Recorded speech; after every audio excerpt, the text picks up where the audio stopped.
Hey there, Raiders. This is Mrs. New York Klein coming to you from quarantine. I wanted to reach out and go through a few things regarding NCAA Eligibility Center. So some of you have been asking or are curious about this, and it may not pertain to many of you, but for some of you it might. So first thing, I'm at the ncaa.org website. I'm not going to sign in because it goes straight to mine, but let me go over just a couple of things with you. I'm sorry. Oh, where'd it go? Okay, I'm sorry. All right, so what is the NCAA Eligibility Center? Sometimes they refer to it as the EC. That's what NCAA refers to it as. So this is for any student athlete that is in high school that are going to go on to play at the college level at D1 and D2 schools. They focus on academic preparedness, sports participation, high school courses, and then customer service. So that is their area of focus. Every college athlete that you see playing for any sport or any team has to meet these eligibility requirements, okay? So here are some fun facts from NCAA. With 24 sports, 19,000 teams, and over 1,000 colleges and universities, there are a lot of opportunities for students. So the first thing that we're going to look at is registration. There are two different types of registration. So on the first page that I was started off, oh goodness gracious, there we go. All right, so on here, you can go to the student athlete registration, and when you go there, it will bring up, yeah, I'm not logging on because it'll take it to, it'll take it to my section. So you have two different sections that you can log on to, okay? There are two different accounts that you could create. You could create a certification account, which you must be certified if you're planning on playing for a D1 or 2. There is a registration fee for domestic, so you guys in the US, students, for $90.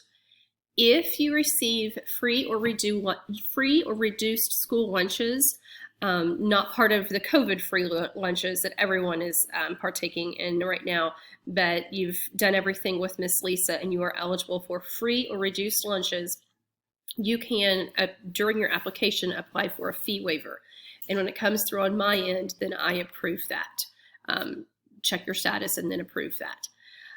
So this is the certification account. The other type of account is a profile account. And the profile is for students who are looking at a Division III, or you're not quite sure yet which one you want to compete in. There is no fee. This is not an official account, but you can transition that into a certification account. If you are serious and schools are looking at you, you need to do the certification account. So let's look on the dashboard whenever you go through here. So this is what I was talking about.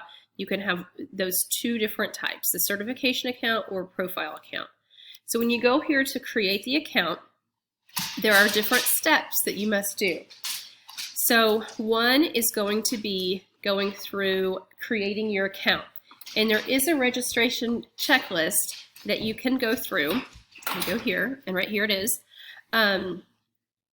So again, knowing which account to do, you need to have a valid student email, which you do. You're going to have your basic personal information. If you have registered to take the ACT, it's kind of similar to name, address, contact information, that sort of stuff. Basic education history.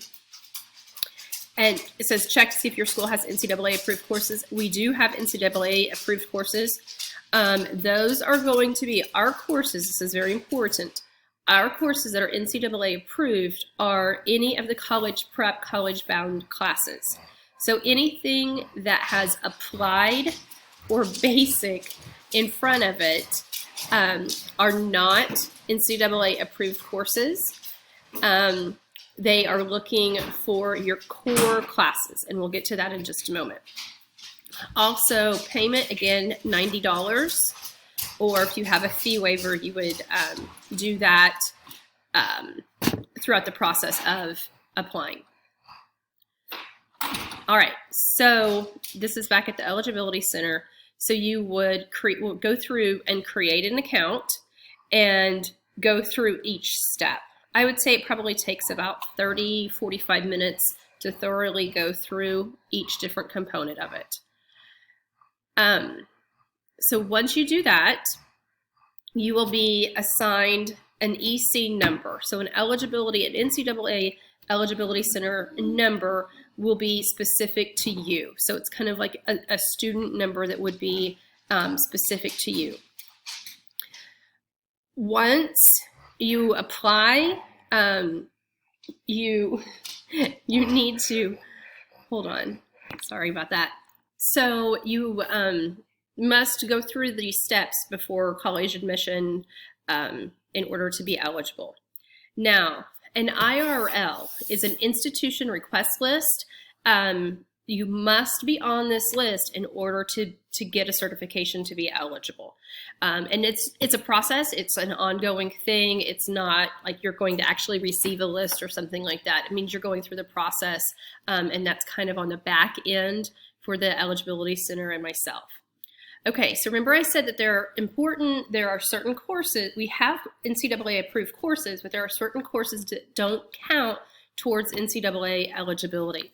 So your courses are your English, math, science, social studies, and then additional courses in there. So anything technology, weights, C-Tech, any of those do not count for an Eligibility Center course. Also, this is anything that has basic algebra, basic geometry, practical math, applied ELA 3 or 4. Those are not part of those courses that are approved through the Eligibility Center. So you can go through and find our list. I just told you what they are. Everything that's a core class that doesn't have practical, basic, or applied in front of them.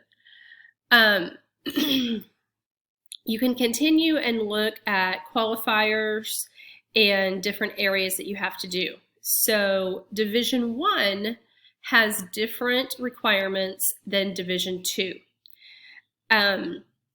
Division 1 is 14 courses, and they are laid out in this area right here. I'll show you a different sheet that's a little bit easier to read. And then Division 2, let me go through here, excuse me.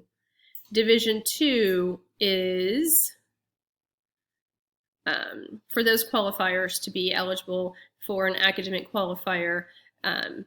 There are your subject areas for Division 2. So it's a little bit different for depending upon the division, but each of your classes will count in one of those areas as long as they're a core class. The next part that I want to go over is, give me just a minute, I was able to bring it up. The next thing that is a really great resource is this 21-page booklet that kind of corresponds with everything on the Eligibility Center. And it has a lot of information.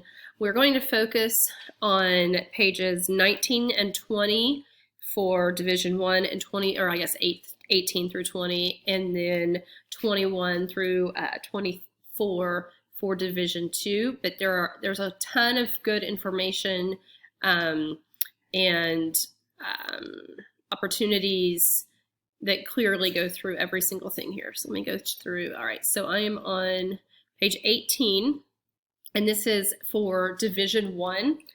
So it goes through the 16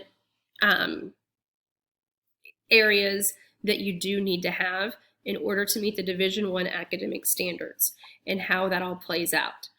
They have it set up with 4x4 equals 16. We have the opportunity to have a couple of different science courses that are offered throughout. And this, again, is just a recommendation.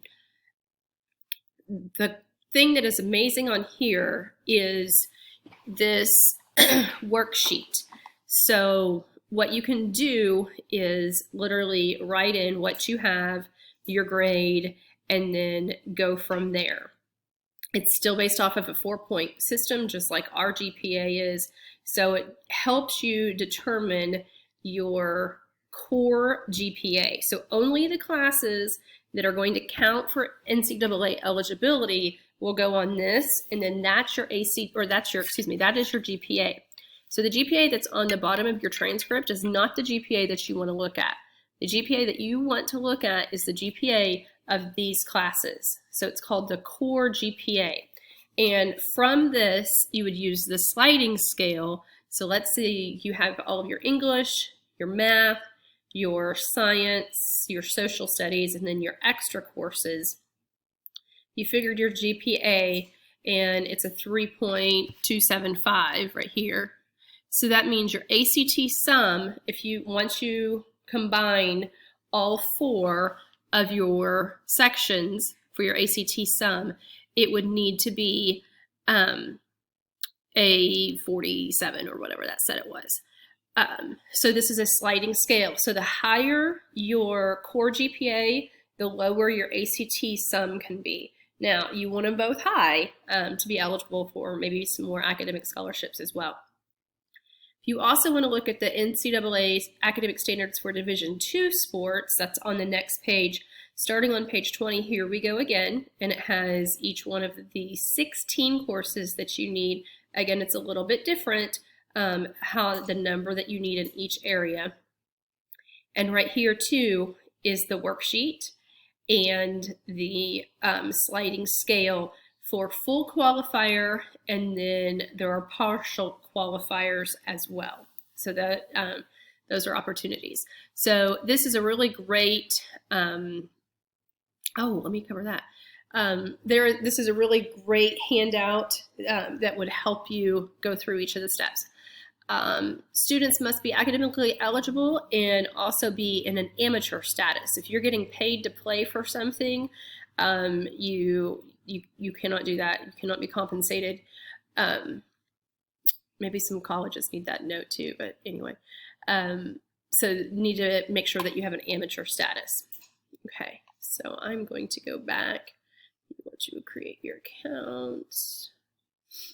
Okay, so the next thing that I want to go over with you, and I will send this out as well, they are having an upcoming webinar. I received this just yesterday. They are having an upcoming webinar for student athletes. It is scheduled for the 10th at 11 Eastern, so 10 o'clock Central Time, and I will send you that link so you can have that as well. When you go to that link, when you go to that link, this is your registration page, and you'll simply put in your school email address and then submit, and then they will sign you up for that. So if you have any questions, let me know. It does take some time to get this taken care of. So if you are looking at anything NCAA, you need to be working on that. Let me know if you have any questions. Thank you.